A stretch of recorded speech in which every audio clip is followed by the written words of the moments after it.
Karena tidak sedikit orang yang mengeramatkan kuburan itu mengaku-ngaku bermadzhab Syafi'i, padahal mereka sangat jauh dari mazhab Syafi'i.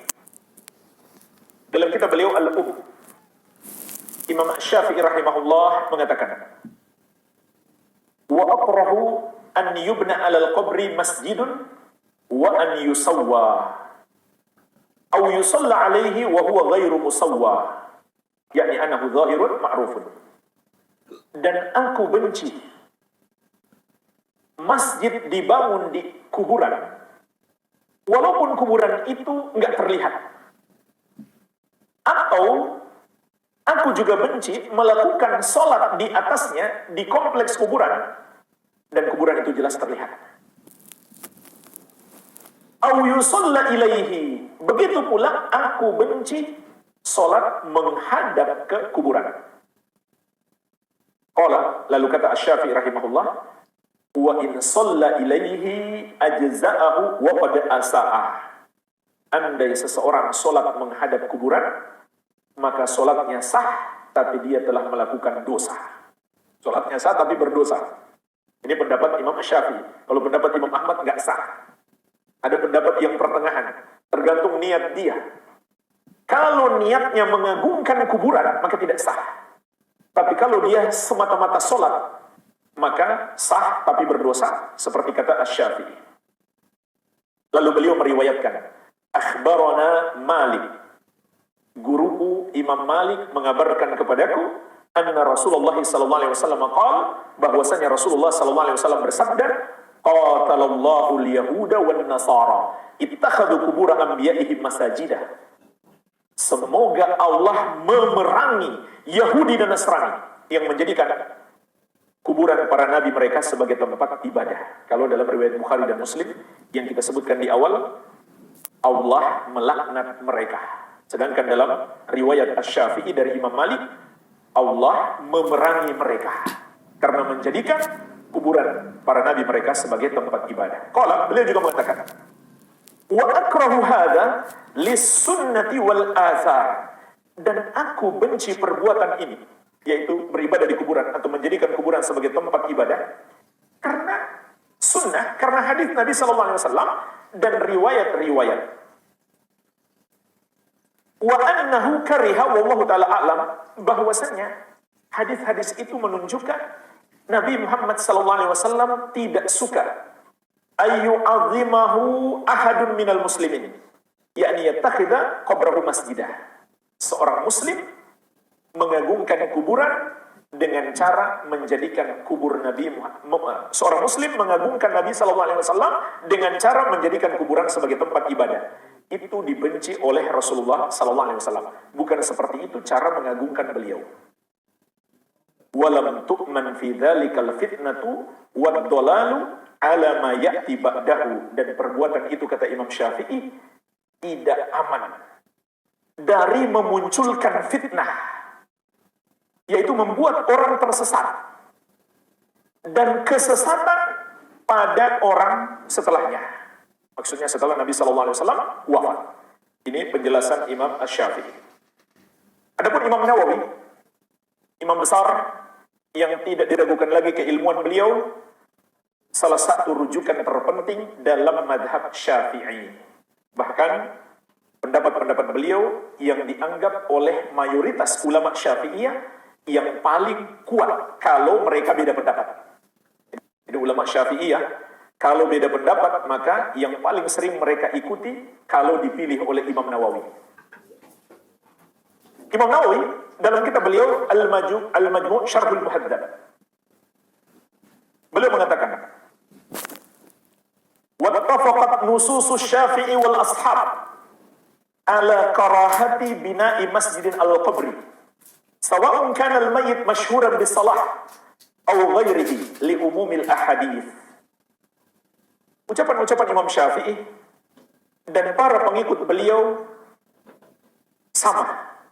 Mereka bersepakat atas dibencinya membangun masjid di kuburan. Sama saja mayitnya itu dikenal dengan orang soleh atau bukan orang soleh. Kalau dia orang soleh itu lebih berbahaya. Karena hati manusia cenderung kepada orang soleh sehingga bisa dimanfaatkan oleh setan untuk menyesatkan. Li umumil ahadits, kata An-Nawawi, karena hadisnya bersifat umum. Baik dia orang soleh maupun bukan, maka terlarang. Qala Syafi'i wal ashab. Imam Syafi'i dan para ulama Syafi'iyah, murid-murid beliau dan para ulama setelahnya berkata, wa tukrahu salatu ilal kubur sawa'un kana al-mayyit salihan aw ghairahu. Dan dibenci salat menghadap kuburan sama saja mayitnya itu orang soleh atau selainnya. Qala al-Hafidz Abu Musa, qala al-Imam Abdul Hasan Az-Za'farani rahimahullah. Berkata Al-Hafidz Abu Musa, berkata Imam Abdul Hasan Az-Za'farani rahimahullah, wala yusalli ila qabrin wala indahu tabarrukan bihi wa idhaman lahu. Tidak boleh salat menghadap kuburan, tidak boleh pula di sisi kuburan untuk mencari berkah darinya atau mengagungkannya. Lil ahadits, berdasarkan hadis-hadis yang telah lewat. Nanti antum bisa buka di kitab Janaiz, kitab Al-Majmu' Syarh Al-Muhadzab, Imam Nawawi rahimahullah menyebutkan banyak hadis yang melarang tentang itu. Kemudian di Syarah Muslim, Imam Nawawi mengatakan, qala ulama, para ulama berkata, innama nahan Nabi sallallahu alaihi wasallam an ittikhadhi qabrihi wa qabri ghairihi masjidan khaufan minal mubalaghati fi ta'dhimihi wal iftinan bihi. Hanyalah Nabi Muhammad sallallahu alaihi wasallam melarang untuk menjadikan kuburan beliau dan kuburan selain beliau sebagai tempat ibadah, karena dikhawatirkan akan berlebih-lebihan dalam memuliakan beliau dan terfitnah dengan itu. Terfitnah maksudnya adalah tersesat. Farubbama adda dzalika ilal kufri. Kemudian mungkin saja itu mengantarkan kepada kekufuran. Kama jara li katsiri minal umamil khaliyah, sebagaimana telah terjadi pada banyak umat-umat terdahulu. Ini penjelasan Imam Nawawi. Jadi bukan dikhawatirkan di situ ada najis, bukan. Tapi dikhawatirkan menjadi berlebih-lebihan sampai pada tingkat kekufuran. Kemudian jemaah sekalian, tadi kita sebutkan lafaz Imam Syafi'i, akrahu, aku benci. Itu bisa saja bermakna makruh.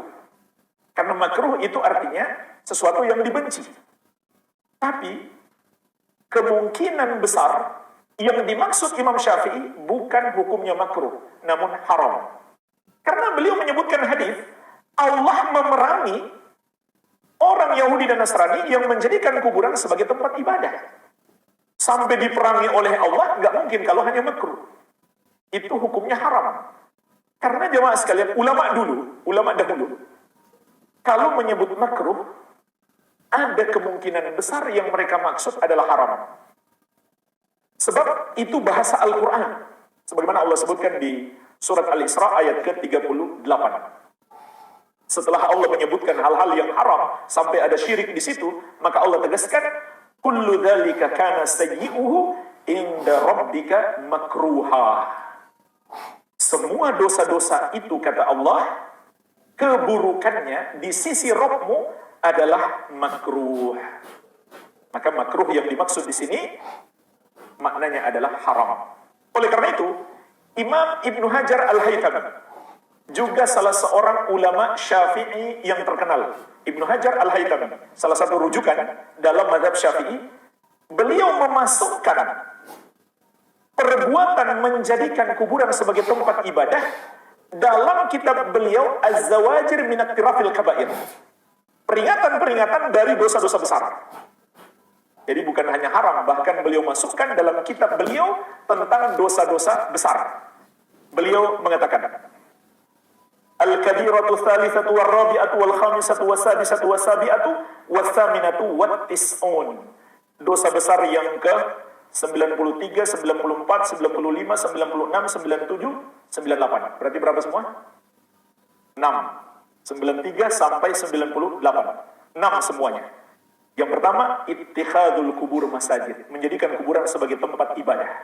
Yang kedua, wa iqadus suruj 'alaiha, memberi penerangan, lampu-lampu padanya. Ini nggak sempat kita bahas karena waktu membatasi. Dalil-dalilnya ada. Wa ittikhadhuha awthanan, dan menjadikannya sebagai sesembahan. Wa tawaf biha, yang keempat, tawaf di sekelilingnya. Seperti yang dilakukan oleh orang-orang Syiah. Wasilamuha, dan mengusap-ngusapnya. Untuk apa mereka mengusap-ngusap? Untuk mencari berkah. Kata beliau itu adalah dosa besar. Wassalatu ilaiha, dan salat menghadap kepadanya. Jadi beliau bukan hanya mengatakan haram, bahkan beliau mengatakan ini termasuk dosa besar. Yang terakhir jamaah sekalian. Lalu apa sikap kita terhadap kuburan yang dikeramatkan? Kita bikin pasukan, kita hancurkan. Jawabannya, harus menghancurkannya, merusaknya, mengembalikan seperti aslinya, tapi yang berhak melakukannya adalah pemerintah, bukan masyarakat. Pemerintah yang berhak melakukannya, bukan masyarakat. Kenapa harus dilakukan? Karena itu perintah Rasulullah sallallahu alaihi wa ala alihi wasallam. Sebagaimana dalam riwayat Muslim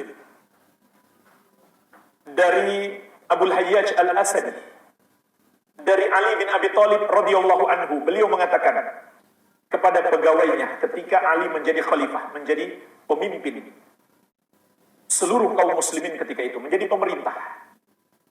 Beliau berkata kepada pegawainya, ala ab'atsuka ala ma ba'athani alaihi Rasulullah sallallahu alaihi wasallam. Ketahuilah, aku akan mengutus engkau seperti dulu Rasulullah sallallahu alaihi wasallam mengutusku untuk 2 misi. Yang pertama adalah alla tada'atil thalan illa tamastahu. Jangan engkau biarkan ada patung-patung, ada gambar-gambar bernyawa kecuali engkau hancurkan. Misi yang kedua, wala qabran musyrifan illa sawaitahu. Jangan pula kamu biarkan kuburan yang ditinggikan kecuali engkau ratakan. Ratakan di sini maknanya kembalikan seperti bentuk aslinya. Itu perintah Rasulullah SAW kepada Ali, dan Ali setelah menjadi khalifah memerintahkan lagi kepada pegawainya. Berdasarkan hadis ini, maka kita pun paham kuburan yang ditinggikan, diagungkan, apalagi dikeramatkan, disembah, itu Rasulullah SAW perintahkan untuk dihancurkan. Tapi berdasarkan hadis ini juga, yang berhak menghancurkannya adalah pemerintah, bukan masyarakat. Kalau masyarakat melakukannya, mungkin akan muncul mudarat lebih besar. Lebih besarnya di mana? Banyak mudarat lebih besar. Mungkin orang salah paham karena dia nggak ngerti. Atau setelah kita hancurkan, mereka bangun lagi lebih besar. Karena nggak ngerti. Beda kalau kekuatan pemerintah. Setelah dihancurkan, pemerintah terbitkan undang-undang, nggak boleh dibangun lagi. Jadi, kalau masyarakat melakukan amar ma'ruf nahi mungkar dengan tindakan power, dengan menggunakan power kekuatannya, maka ini tidak sesuai dengan syariat dan juga memunculkan mudarat yang lebih besar. Maka ini harus dipahami. Bukan kita membiarkan kemungkaran itu, tidak. Tapi kita larang dengan cara yang lain, bukan dengan kekuatan kita. Imam Asy-Syaukani rahimahullah menyebutkan dalam Nailul Awtar, Asy-Syafi'i berkata, Ra'aitul a'immata bi Makkah ya'muruna bihadmi ma yubna. Aku melihat para pemimpin di kota Makkah memerintahkan untuk menghancurkan kuburan yang sudah dibangun. Disetujui dan dipuji oleh Imam Syafi'i dalam kitab beliau Al-Dan dinukil oleh Asy-Syaukani dalam Nailul Awtar. Walhamdulillah, ini yang bisa kita bahas, semoga bermanfaat.